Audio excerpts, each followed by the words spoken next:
coalition cuts funding for Foodbank charity by $323,000 a year. Australia's largest food charity has called out the government for slashing its funding for a key program by almost half just 6 weeks from Christmas, a situation it says beggars belief.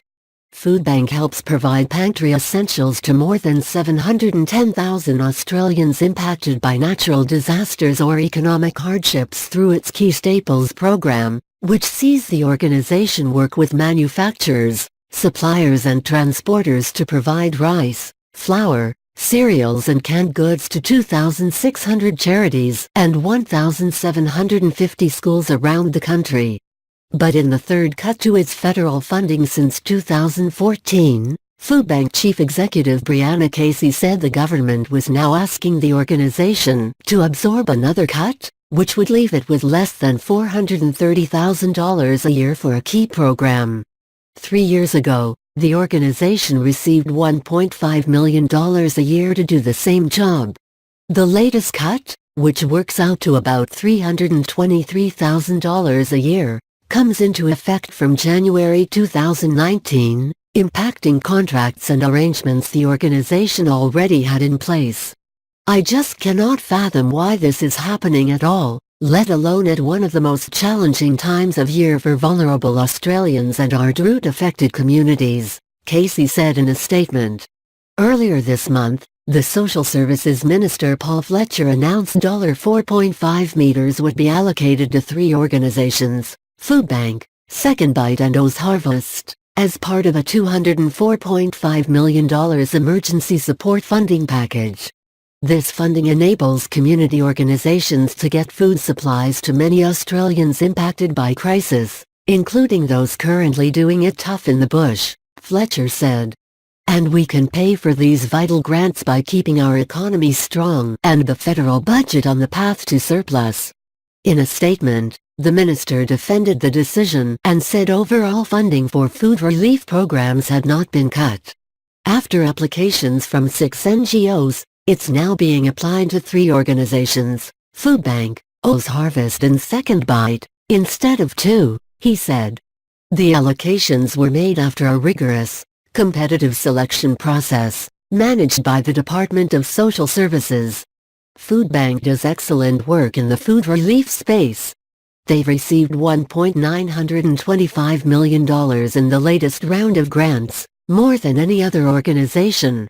O's Harvest is receiving funding for the first time and Second Bite has had an increase of $100,000.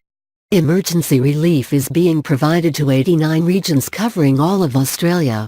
For most, funding has remained constant or has increased.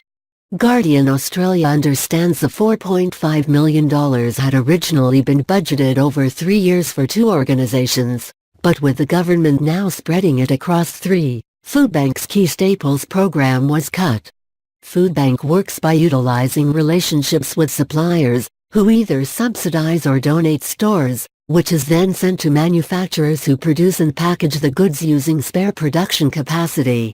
The federal government funding is essential to glue these productions arrangements together, Casey said. In our pre-budget submission we made a compelling case for why it is critical that this funding be increased to address the hunger crisis we are currently facing with 4 million Australians exposed to food insecurity every year. Instead, our flagship program is now at risk and our ability to deliver emergency drought relief in times of natural disaster will be compromised. We call on the Prime Minister to correct this short-sighted decision. While Foodbank's Key Staples program deals with pantry stores, O's Harvest collects surplus food from supermarket and the hospitality sector and diverts it to those in need. The Labour leader, Bill Shorten, has picked up Foodbank's case, writing to Scott Morrison in an effort to reverse the decision.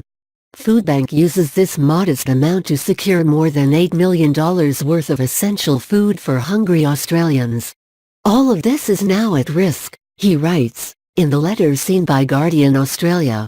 Your government's cut will have a major impact on Foodbank's supplies, and risks compromising their ability to distribute emergency food relief during natural disasters. I am genuinely surprised by this mean and foolish decision.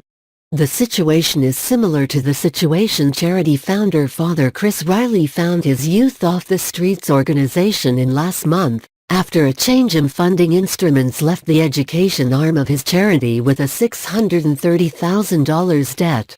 Less than a day after his story went public, Education Minister Dan Tehan stepped in to wipe the debt, while promising to find a long-term solution to the unique issue the funding formula change had created for Riley's program.